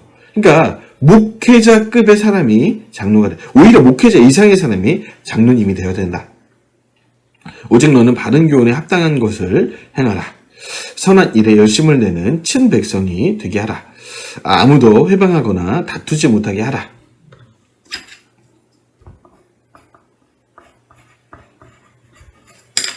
네. 범사에 온유하고 관용하게 하라. 어리석은 변론이나 족보 이야기 피하라. 분쟁과 율법에 대한 다툼을 피하라. 이단에 속한 사람 한 번, 두 번 권한 후에 멀리하라. 말씀드렸고요. 아데마나 두기고를 보내거든 너는 니고볼리로 오라. 그러니까 거래대 교회에 열심히 목회하고 있다가 이 두기고 아데마 보낼 텐데 니고볼리 와서 같이 집회하자. 아마도 디도라는 사람이 옆에 있어야 좀 든든했겠죠. 또 문제 해결을 잘 해주고 아볼로와 율법교사 세나를 미리 보내서 집회 준비를 할 수 있도록 하라. 그러니까 이런 얘기들을 쓰고 있었는데 이따 말씀드리지만 니고볼리에서 잡히고 로마 감옥에 다시 투옥이 되죠. 여기가 일루리곤 지방의 니코폴리스라고 하는데 여러분 니키신 아시나요? 우리가 흔히 나이키라고 하죠. 승리라는 승리의 신. 그래서 승리 폴리스가 도시니까 승리의 도시라고 이름 붙인 그 당시 일루리곤 지방이 가장 중요한 도시. 그러니까 바울이 여기서 사역하려고 했죠. 교회도 세우고 싶어 했고 여기서 집회를 하려다가 못했다. 자, 여기가 어디입니까? 이제 디모데전서 디소서를 받고 이제 이 목회서신의 마지막 목회자들에게 권하는 이 목회서신의 마지막 디모데 후서를 보기 전에 니고볼리에서 바울이 잡혔다라고 제가 말씀드렸어요. 어디로 갔냐? 여기는 바로 로마에 있는 마메틴 감옥입니다. 마메틴 감옥인데 보니까 지금 음산하죠. 스산하고 왜냐? 지하에 있는 이 돌로 찍어내서 돌을 정으로 찍어서 만든 감옥인데 여러분 이 감옥에 들어가면 나오지 못합니다. 사형수 감옥이라는 거죠. 사형이 예정된 사람들만 들어가는 그런 감옥. 이거 보세요. 이 조그만 저 창문으로 밖이 보이는데 이 밖에는 여러분 놀랍게도 계단이 보이는데 어떤 계단입니까? 저 계단을 올라가면 목이 잘리게 됩니다. 그러니까 너는 희망을 갖지 마라. 하나 희망이 창문을 보는 건데 창문을 보면 사형길로 가는 황천길로 가는 계단만 보이는 거예요. 그러니까 여기서 들어가는 순간 나오지 못하는 이 지하 돌 감옥 여기에 갇히시게 된 거예요. 여기서 여러분 디모데 후서를 쓴 겁니다. 히브리서 썼겠죠. 로마에 있습니다. 지금도 있습니다. 그래서 지금 여기 내려가는 건데 저 아까 이게 뭐 손바닥만한 이 창문으로 이 계단이 보이는 거예요. 이 계단 올라가면 죽는 겁니다. 참수 당하는 거죠. 바울이 이곳에 오게 된 겁니다. 자, 이곳에서 바로 사도 바울이 자신의 일생의 마지막 서신이었겠죠. 히브리서와 더불어 디모데 후서를 쓰게 됩니다. 바울의 마지막 전도 행적을 추적하면 니고볼리로 가겠다라는 말이 있은 후에 행적은 보이지 않습니다. 그러다가 돌연 로마 감옥에 있다라는 거예요, 자신이. 그러니까 니고볼리에서 잡히게 된 거죠. 그리고 2차로 투옥이 되어서 디모데 후서를 쓴 이야기가 있습니다. 디모데 후서죠. 2차 투옥은 가택연금이 아니라 마메틴 감옥입니다. 이 감옥은 로마 포럼에 있습니다. 로마의 중심가에 있는 감옥이죠. 마메틴 감옥의 투옥은 다시 석방될 가능성이 없었기에 사도 바울은 자신이 그 길로 순교자가 되겠다라는 그런 것을 직감한 것 같아요. 그러니까 밤에 잠을 자거나 딱 누우면은 면류관이 막 보이는 겁니다. 그 시점이 아마 가을 또 겨울로 들어가는 그런 시점이었던 것 같은데 몸은 춥고 자면은 면류관을 보여주시고 낙엽은 떨어지고 내가 달려갈 길을 다 마친 것 같다. 내가 이제 관제와 같이 부음이 된 것 같다.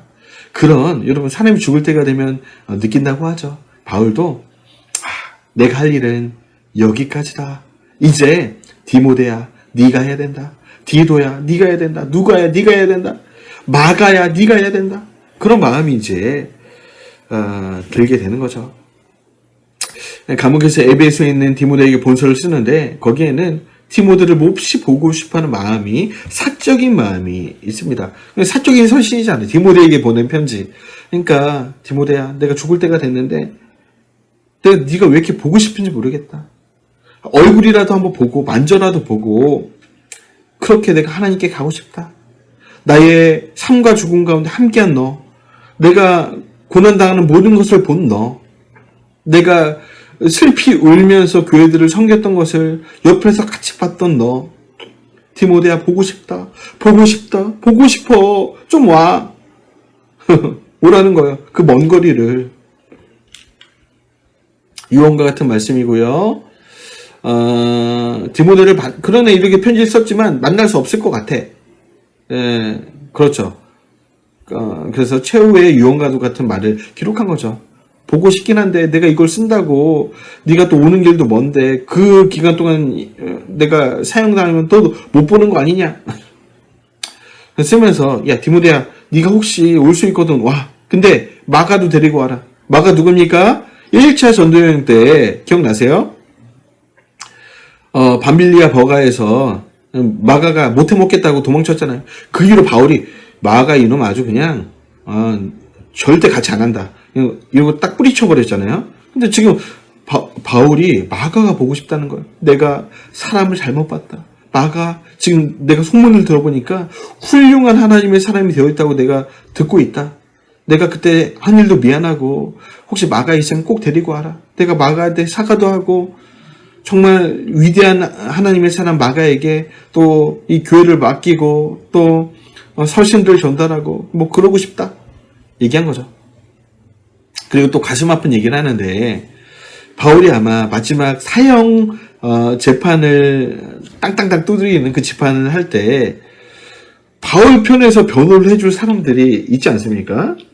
바울과 같이 사역을 했던 많은 사람들이 아니 자신을 변호해줄 줄 알았는데 옛날처럼 이 사람도 느낌이 온 거야. 야 이번에는 못 풀려나겠다. 그러니까 대표적으로 데마 같은 사람, 그레스게 정말 바울의 수족과 같이 일했던 그 바울의 동료들이 이 최후의 변론에서 바울을 배신한 거예요. 마치 예수님이 십자가에 달리실 때 제자들이 배신했던 것처럼 바울도 똑같이 예수님과 같은 그 일을 경험한 겁니다. 그러면서 예수님 마음을 좀 더 느꼈겠죠. 예수님의 마음이 이런 마음이었겠구나. 예수님은 용서했는데 바울은 정말 마음이 아팠던 것 같아요. 어떻게 데마가 그럴 수 있냐? 그레스게가 그럴 수 있냐? 내가 가슴이 아프다. 아마 그 쓰면서 눈물을 흘리지 않았을까. 생사고락을 같이 했는데 마지막에 자신을 배반했던 이 제자들이 있었다는 거죠. 그리고 이 편지를 쓴 후 68년경 네로에 의해 참수형을 당했습니다. 참수 당한 거는 이따 사진을 통해서 또 보여드리겠습니다. 그래서 이 마지막 편지에 쓴 유언은 최후의 유언이죠. 하나님의 능력을 쫓아 복음과 함께 고난을 받아라. 바울이 이렇게 살았기 때문이죠. 복음과 함께 영광을 받아라. 이게 맞습니까? 아니라는 거예요. 복음과 함께 늘 성경은 고난을 받으라. 그러니까 복음을 믿고 잘 되고 돈 잘 벌고 성공해라. 이거는 복음이 아닙니다. 이런 얘기하는 교회들 떠나시길 바랍니다. 열심히 살란 말이 아니라 그 복은 하나님이 주시는 거죠. 그러나 이 복음은 그 당시에 여러분 바울 당시 예수님 당시 복음은 지금 북한처럼 북한도 마찬가지죠. 그러니까 북한에 있는 그리스도인이 진짜일 겁니다. 뚜껑을 열었을 때 진짜 김정은 체제에서 죽음을 무릅쓰면서 믿는 그 사람이 진짜일지를 모르요. 우리는 가짜고. 복음과 함께 고난을 받는 겁니다. 영광을 받는 게 아니에요. 그러니까 여러분, 내가 복음 때문에 일하다가 일이 잘 안 돼. 뭐 고난을 받아. 당연하다고 생각하시면 됩니다.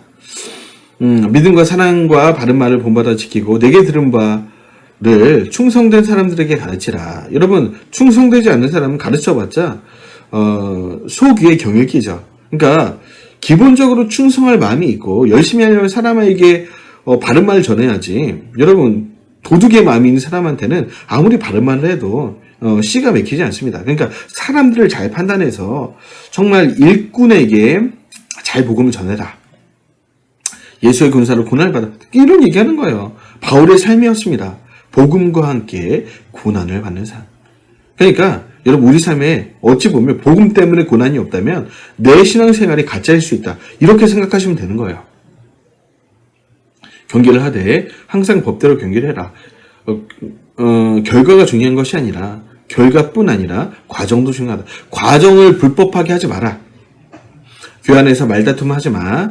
진리의 말씀을 옳게 분별할, 옳게 바르게 해석할 수 있을 정도로 파고 또 파고 바르게 이 말씀에 창념을 해라. 그 일을 해야죠, 당연히. 목회자라면, 목회자뿐 아니라 모든 성도라면 부끄러움이 없는 일꾼으로 헌신하고 해야 되고요. 망령하고 허탄한 말을 버리라. 깨끗한 그릇으로 쓰임을 받아라. 그쵸. 더러운 그릇에 밥을 담아 먹지 않죠. 하나님의 성령의 능력이 깨끗한 그릇에 담기는 것처럼 여러분, 우리가 우리의 영과 육을 깨끗하게 지켜야 된다. 청년의 정욕을 피하라. 어리잖아요, 디모데가. 그러니까 정욕이 없을 수 없는데 피해라. 그러니까 뭐 여자들이 많은 자리에 가서 혼자 막 있고 단둘이 있고 큰일 나는 겁니다. 그러니까 디모데에게 정욕이 없을 수 없는데 피하라는 거예요. 의와 믿음과 사랑과 화평을 쫓고요. 어리석고 무식한 변론을 피하라. 막 사람들하고 막 이겨먹으려고 말다툼하지 말라는 겁니다. 어리석은 일이에요. 그렇다고 변론이라는 것도 상대가 급이 맞아야 됩니다. 정말 이 변론할 마음이 없는 사람들과 변론했다가는 그냥 시간 낭비죠. 그러므로 마땅히 주요동 다투지 말라. 다툴 자리에 가지 말고 다툴까 싶으면 그냥 그 자리에 나와버려라. 모든 사람을 다해 온유함으로 징계하고, 그러니까 징계가 필요 없는 게 아니고 징계를 해야 되는데 온유하게 하라는 거. 온유하게. 말세에는 사람들이 고통하는 때가 온다. 그렇죠. 말세 얘기를 하는데 고통하는 때가 옵니다. 예수님이 나중에 요한계시록 보시면 알겠지만 예수님 오실 때는 정말 고통하는 때라는 거죠. 특별히 예수 믿는 사람들이 고통하는 때. 그래서 믿음을 도저히 찾아볼 수 없는 그때, 그리고 우리 하나님이 예정한 마지막 사람이 전도된 그때 예수님이 오시는 겁니다. 뭐 다른 얘기 듣지 마세요. 뭐 종말론 가운데 뭐 이 땅의 교회가 엄청 부흥해서 전 지구가 하나님 나라처럼 될 때 예수님 오신다? 절대 아닙니다. 성경은 정말 아무리 1년간 전도해도 전도가 안 되는 거예요. 정말 삭막한 그때, 고통하는 때. 그래서 택하시고 부름받은 마지막 영혼이 구원받고 난 다음에 이 땅에 어둠이 가득할 때 적그리스도가 예루살렘에 자신을 하나님이라고 외치는 그때 오신다는 거예요. 사람들은 자기를 사랑하고 돈을 사랑하게 된다. 지금 같죠. 자기를 사랑해. 하나님을 사랑하는 게 아니라, 이웃을 사랑하는 게 아니라 자기만 사랑합니다. 자기만 사랑하니까 결혼 안 하는 거죠. 야, 결혼했다가 나 무슨 고생이냐. 애까지 낳아요. 애 낳으면 큰일 나는, 애 같은 거 필요 없어. 그냥 나만 잘 먹고 행복하게 살면 돼. 자기를 사랑하죠? 그러니까, 여러분, 뭐, 다른 이유 때문에 결혼 안 하는 거 뭐, 그럴 수 있는데, 그러니까 내 행복만을 위해서 결혼하지 않는다. 또 애도 안 난다. 문제가 있다는 겁니다. 성경은 그렇게 얘기하고 있지 않아요. 믿음의 후손들을 낳아야 될 거 아닙니까? 그래, 교회가 지탱이 될 거 아니에요. 가뜩이나 지금 전도도 안 되는데 내 자녀라도 그렇게 하나님의 사람을 길러내야죠. 근데 결혼도 안 하겠대. 애도 안 낳겠대. 그냥 나 혼자 잘 먹고 잘 살겠대. 말세입니다. 말세. 그러니까 이 모든 게 돈을 사랑해서 그래요. 야, 내가 지금 결혼했다가는 내가 모은 돈 다 지금 내 와이프 위해 써야 돼? 내 남편 위해 써야 돼? 나 그럴 수 없어. 나 그냥 내 돈 내가 쓸 거야. 딱 이거죠? 그렇잖아요. 그러니까 이러지 말라는 겁니다. 말세 때 사람들은 자긍하고 교만하며 회방하는 때가 옵니다. 자긍 뭡니까? 자기 긍정, 긍정의 힘, 자기를 긍정해. 성경 뭐라 그럽니까? 자기를 부인하라고 하죠. 나는 죄인이라는 거예요. 나를 부인하고 십자가를 지고 내가 하기 싫어도 하나님의 뜻이라면 뭐 순종해야 되는데 그냥 내가 좋은 대로 하겠대. 내가 원하는 대로 하겠대. 내 마음대로 하겠대. 자기가 긍정되니까. 내가 하는 게 옳으니까. 성경이 뭐라 그래요? 네가 하는 게 옳지 않다니까. 네 생각이 옳지 않다고. 그러니까 너 생각을 십자가에 못 박고 말씀에 순종해라. 자기 부인해라. 이런 거 아닙니까? 이 세상은 네 생각이 옳대요. 네가 신이래. 자기 긍정하래. 이게 문제라는 거예요. 그러니까 이렇게 교만이 가득 차 있으니까 성경의 바른 말씀을 가르치면 회방하는 거예요. 야, 왜 이 성경이 진리냐? 그냥 난 내 뜻대로 할 건데. 이 포스트 모더니즘의 폐해죠. 앞으로 점점 더 심해질 겁니다. 그러함 할 때 점점 그런 사회가 될수록 우리는 이 성경 말씀의 진리를 사수해야 된다. 이 말씀대로 살고 죽겠다는 그 다짐이 있어야겠죠? 여러분은 그렇게 되시길 바랍니다. 아멘. 사람들이 부모를 거역하며 감사하지 않을 것이다. 지금 그렇잖아요. 뭐 부모님이 말하든 말든 난 내 맘대로 할 거야. 그러니까 하나님도 인정하지 않는 마당에 부모를 인정하겠습니까? 그러니까 지금 말세 지 말이 맞는 것 같긴 하죠. 사람들은 거룩하지 아니하며 무정한 시대가 될 것이다. 원통함을 풀지 아니하며. 그 전에 무정한 시대. 여러분 얼마나 지금 무정합니까? 옛날에 옛날도 아니에요. 뭐 불과 몇십 년 전만 해도 서로 이웃 간에 사랑이 있었고 정이 있었고 뭐 손해 보더라도 나눔이 있었고 지금은 내 옆집에 누가 사는지 여러분 알아요? 아파트 옆에 누가 사는지 알아요? 무슨 아픔이 있는지 알아요? 자녀에게 무슨 일이 있는지 알아요? 모르죠? 그러니까 무정해. 그러니까 나 외에는 우리 가족 외에는 뭐 알고 싶지 않고 그런가 보다. 사람 마음에 인간의 마음에 있는 기본적인 그 정들이 있는데 이런 게 다 사라져 버렸다는 겁니다. 마귀의 역사죠. 원통함을 풀지 아니하며 참수하기를 좋아할 것이다. 원통함을 풀지 않는다. 어떤 사람들하고 집사님들, 성도님들 상담하면 이런 분들 꽤 있습니다. 원통함을 안 풀어. 그러니까 원수 맺고 풀지 않는 거예요. 나 저 사람 안 봐. 다시는 안 봐. 세상 사람들 그럴 수 있습니다. 그 안에 하나님이 없으니까, 진리의 말씀이 없으니까, 성령의 능력이 없으니까, 예수님을 사랑하지 않으니까. 근데 우리는 다릅니다. 우리 입에서 나 원수 절대 용서하지 않을 거 이렇게 말할 수 없습니다. 예수님이 뭐라 그랬어요? 네가 원수 용서 안 하면 나도 용서 안 한다. 죽기 동네 나 있잖아요. 근데 원통을 풀지 않는데 그리고 절대 안 풀겠대요. 끔찍한 일이죠. 예. 그런 시대가 온다. 지금 같아요. 절제하지 못하고 사납게 변할 것이고 사납죠 지금 사람들. 얼마나 사람들 그냥 툭만 건드리면 여러분 저는 지금 뭐 수도권에 없으니까 그런데 수도권에 있을 때 지나가는 지하철역에서 어깨 한번 부딪혀 보세요. 어떤 일이 일어납니까? 쌍욕 나오죠. 특히 뭐 남자들 사이에서는 뭐 때는 죄송합니다 넘어갈 때가 있지만 얼마 지금 사나운지 표정도 막 일그러지고 그런 시대예요 지금. 아무튼 예, 선한 것을 좋아하지 않고 배반하고 팔 것이다. 배신도 많고 참 배신 많죠 요즘. 정이 없으니까 배신하는 거예요. 조급하고 작아고 쾌락주의로 변할 것이다. 그냥 연관된 건데 그냥 내 인생 행복하면 된다는 거예요. 그냥 쾌락을 누리면 끝이다. 뭐가 문제냐? 그냥 쾌락 누리겠다 이거죠. 경건의 모양은 있으나 경건의 능력은 없는 시대가 될 거다. 지금은 경건의 모양도 없죠? 모양이라도 갖추면 뭐 능력을 부으면 되는데 모양도 없어. 경건하지 않겠대 그냥. 너는 배우고 확신한 일에 거하라. 성경은 하나님의 감동으로 된 것임을 잊지 말라. 그쵸?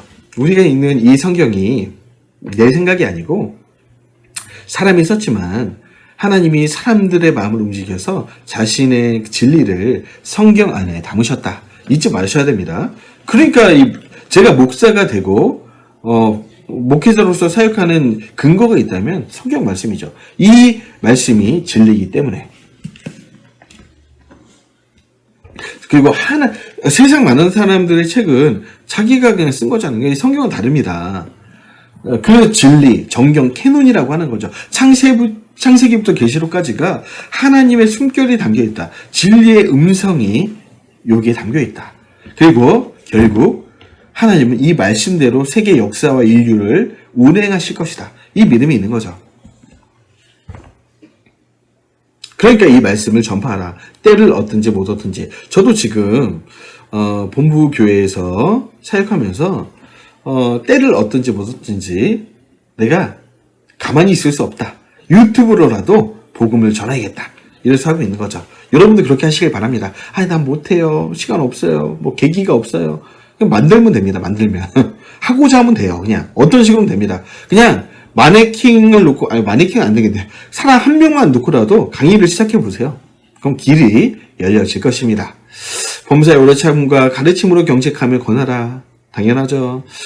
사람들은 바른 말을 듣지 않으려고 하지. 그래도 권하라는 거예요. 당연하죠. 죄인들이 바른 말을 듣고 싶어 합니까? 그래도 하라는 거예요. 때를 어떤지 못 얻든지. 모든 일에 근신하면 고난을 받으라. 계속하는 얘기죠. 전도인의 일을 하며 내 직무를 다하라. 나는 관제를 부음과 같이 될 것이다. 이제 순교하겠다는 얘기죠. 나는 선한 싸움을 다 싸우고 달려갈 길을 마쳤다. 이제 네가 해야 된다. 선한 싸움을 싸웠다. 그쵸? 많이 싸웠죠, 바울이? 정말 많이 싸웠어요. 막 눈물 흘려가면, 죽음의 위협을 무릅써가며, 이단들과 싸우고, 유대인들과 싸우고, 지금, 맹수와 싸우고, 백길과 싸우고, 바다 위에서 참 많이 싸웠어요. 이 모든 일이 복음을 위한 선한 싸움이었다. 존경스럽죠. 바울 형님, 존경합니다. 너는 어서 속히 내 길로 왔으면 한다. 말씀드렸죠. 보고 싶다. 그냥 와, 일단.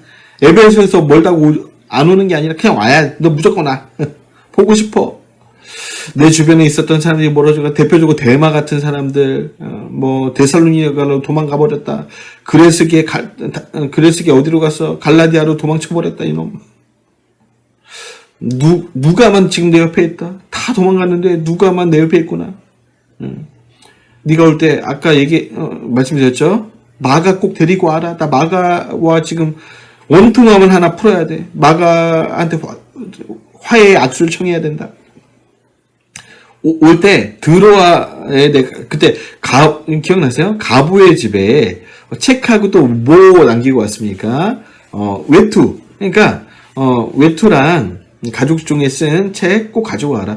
자, 바울이 정말 이 순교를 앞두고도 책을 읽으려고 했다. 성경책이었을 수도 있고요. 그러니까 우리가 늘 책을 가까이 해야겠죠. 순교를 앞두고도 이렇게 하는 바울 정말 존경스럽습니다. 한 가지 더, 에베소의 구리장색 알렉산더 아직 살아있지? 그놈 나쁜 놈이야, 그거 상대 잘해야 된다. 조심해. 이런 깨알 같은 그런 팁도 주고요. 자, 이제 디모데후서까지 끝났습니다. 그래서 바울이 이 편지를 쓰고 약 1년 뒤에 참수형을 당하는데 이거 보시면 끔찍하죠. 어떤 돌 위에 목을 딱 대고 있는데 어떤 사람이 돌도끼 같은 걸로 목을 내리치는 겁니다. 사실은 십자가형을 당해야죠. 극악 무도한 사형수들은요. 근데 바울이 로마인이었잖아요. 그러니까 봐준 겁니다.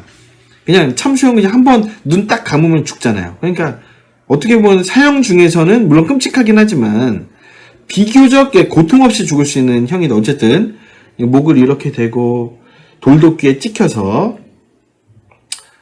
돌아가시게 되는데, 순교하시게 되는데